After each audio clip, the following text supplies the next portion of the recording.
With a chain of retail stores dotted in almost every major town and city across Ghana, Melcom is unquestionably the leading household name when it comes to providing quality, high-brand products at the most affordable price in Ghana. As the undisputed #1 retail shop in Ghana, Melcom was established some 25 years ago by a very experienced and enterprising entrepreneur with the fascinating philosophy of providing quality at the most affordable price and selling more for less. With this interesting price policy, Melcom, not surprisingly, has grown to become the largest and leading retail giant in Ghana, with 38 department stores spread all over the country, with the flagship store Melcom Plus covering a staggering 80,000 square feet of shopping space, making it the largest single shop in Ghana. Also founded by this visionary entrepreneur under the brand name the Melcom Group of companies are Century Industries Limited, which manufactures high-quality household plastic products, Crown Star Electronic Industry Limited, which assembles and services all electronic products sold under the Melcom brand, Melcom Travel and Tours, an IATA accredited agency for all major airlines operating in Ghana, Melcom Hospitality Limited, which operates a bakery and a coffee shop, and the Melcom Care Foundation, which serves as the Melcom Group's philanthropic arm, managing all of the group's social responsibility and charity activities.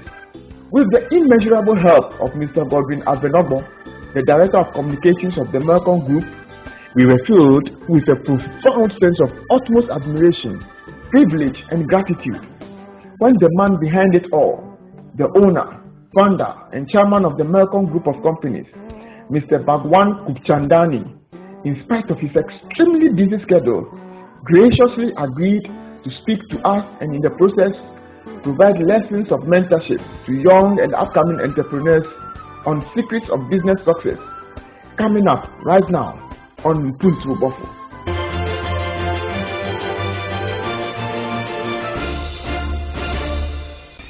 When I was growing up, Glamour was one of the shops that my parents used to take us for, almost like, I understand you were once the manager of Glamour.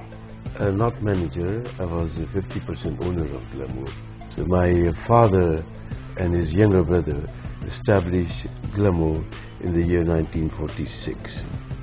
And my father was the senior partner. So we were very much part of Glamour before moving on to Melcom. So why did you have to move to Melcom then? Why did you have to start Melcom? There were difference of opinion. You know how it is. When the company is growing, people have different opinion, especially when their children grow up. They have different aspirations. So we parted company in a nice, agreeable manner, so to say. Yes. Coming to Melcom, one of the questions that young entrepreneurs who want to follow your path have been asking is, how do I know that I have a good business idea? Actually, it's not a rocket science. My belief is to sell more at a lesser profit. Instead of keeping a high margin, I would rather much have a lower margin but sell more of the same merchandise. It's not really a rocket science. It's the philosophy that you choose for your company. Is how you have a pricing policy and how you have a selling policy. So really, it worked for us. Others were keeping higher margin when we were selling more of the same item but at a lower margin. I can buy the most expensive towel in the world and price it 100 cities a towel or 200 cities a towel. I can't imagine selling many of them. But if I have a towel which is priced in the range of 20-30 cities, I can sell hundreds, maybe even thousands of them. So you have to know your market. You have to know your niche. I kept saying that product knowledge is very necessary. Product knowledge is very necessary. You have to be very well read. You have to know that the price of cotton today in the market is $1.50 per kilo. So when you are buying a finished product, you calculate in your mind that it shouldn't, finished product shouldn't cost me more than $3 per kilo. It's necessary to keep abreast of the trends, you know. Like for example, wire, a good quality wire will use copper wire, which comes from India. The Chinese will use cheaper zinc or any kind of metal, which is not good. Can catch fire any time. It's not good. 100% cotton, copper is better. But then the price of copper fluctuates. If you bought today, and when the kilo price of a copper is, let's say, $5 a kilo, and it's gone to $2.50, but you don't have the knowledge, you're not well read, you'll buy it at a very high price. So product knowledge is very necessary. It works for us. I guess probably you might not be the only person who had that kind of philosophy, but Melcom tends to be a very big business. What worked for you? The other thing which worked for me is advertising. They say kissing a girl in the dark, no one knows except perhaps the girl whom you are kissing. Otherwise, nobody knows. So if you have something, you make noise about it. And we would come up with product, even though it was a smaller store, even though we had a smaller variety, we liked advertising. If I were not a businessman, it's possible I may have been into advertising. I have a passion for advertising. I believe if you have something to talk about, something to shout about, let the people know about it. So say you've been an entrepreneur probably all your life. What are the pitfalls that people should avoid, especially up and coming young entrepreneurs who are not too experienced starting a business? It's difficult to avoid pitfalls altogether. If you are fortunate, you suffer a few pitfalls if you're careful, but all of us go through it. All of us have highs and lows. All of us have exuberance. We are very happy when we buy a product when it sells well, and we have had a few lemons. We have bought a few products which don't do well. I mean, for 2 years, 3 years, we're going to push them so that our stock is liquidated and our cash flow returns. So all of us, to single out the kind of pitfalls they should try to avoid is very difficult. We all go through it. We all go through it. Even the most successful of us, we all go through it. But then, aren't there some things that this is a definite no-no? Don't try this as a Yes. Name, good name. Never spoil that.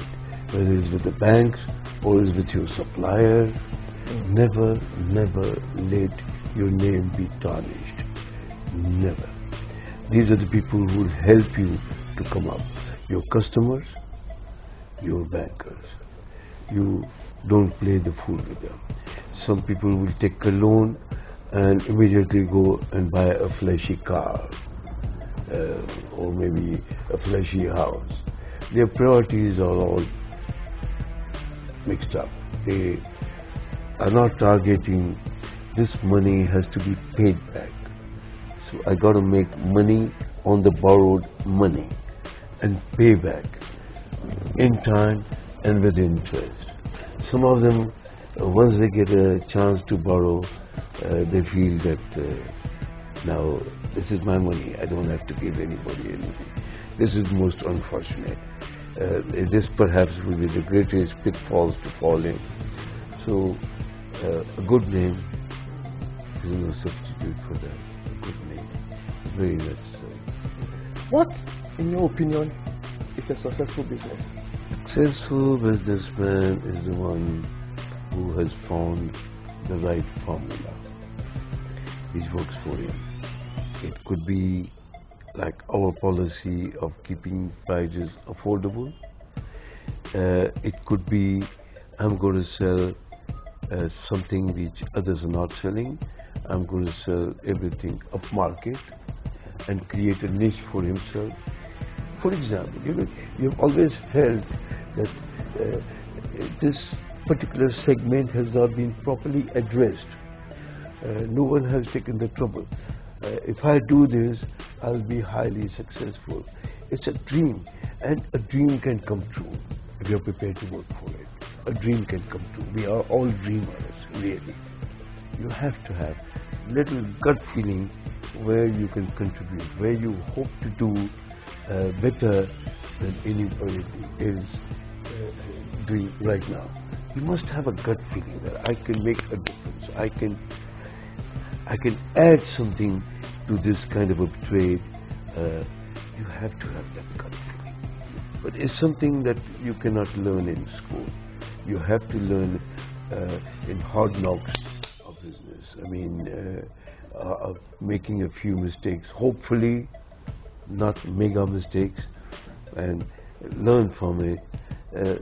The beautiful thing is we all make mistakes, but you might find it difficult to believe that some people don't learn from the mistake. Mistakes we all do, but the lesson should never be lost. Sourcing funding is a very difficult process for startups. What, in your opinion, are some of the creative ways in which startups can source funding or find some money to start their dream business? Obviously, the best source to look for startup money is family. Because when you're starting up in business and you haven't made a name for yourself, the bankers, you have heard about bankers, they will give you umbrella, and when it rains, they will take away that umbrella. So, I mean, I don't want to be cruel to bankers, but I mean, they tend to do this. So I think the best source of initial finance, I would have thought, would be the family. There's this opinion that to be successful at business, at least from the start, you need to be necessarily thrifty. You hold on to your money. What's your opinion on that? Do you have to be that? I think that works. Even our good friend, the richest man in the world, who was Warren Buffett. He's got a car which he's using, which is about 30 years old. He can afford to have maybe 100 top-ranking cars, but he still drives himself, and he still drives an old car. And he's still living in the same house since 40, 50 years. He can live for them in a palace. So when it comes to thrift, there's an old saying, a penny earned, a penny saved is a penny earned. So I think this is true. This is true. This, to a certain extent, is true. So if you have saved 100 CDs extra, you're using those 100 CDs extra in business. It cannot hurt your business, it can only help your business. So yes, to a certain extent, especially when you are a startup, I believe in being conscious of your expenses, trying to trim it down as much as possible. As the saying goes, as I said, penny saved is a penny earned. How do I create a unique brand? Because whatever you do, there will always be competitors. How do I distinguish myself, from the others? For instance, how is Melcom able to distinguish so many retail shops around? No matter how small or big you are, when you are doing a right thing, people from all over the country or all over the town will find your way. Whether you are selling a birthday cake which is at a reasonable price, or you're selling a shirt or a trouser or electronic TV, people have a way, either by word of mouth, to convey to their friends where they found something which they consider reasonable or affordable. People have a way of sharing it with their relatives, with their friends. So if you are selling anything which is of a good quality and a good price, you will be surprised how people will find you. They will find you. They will find you.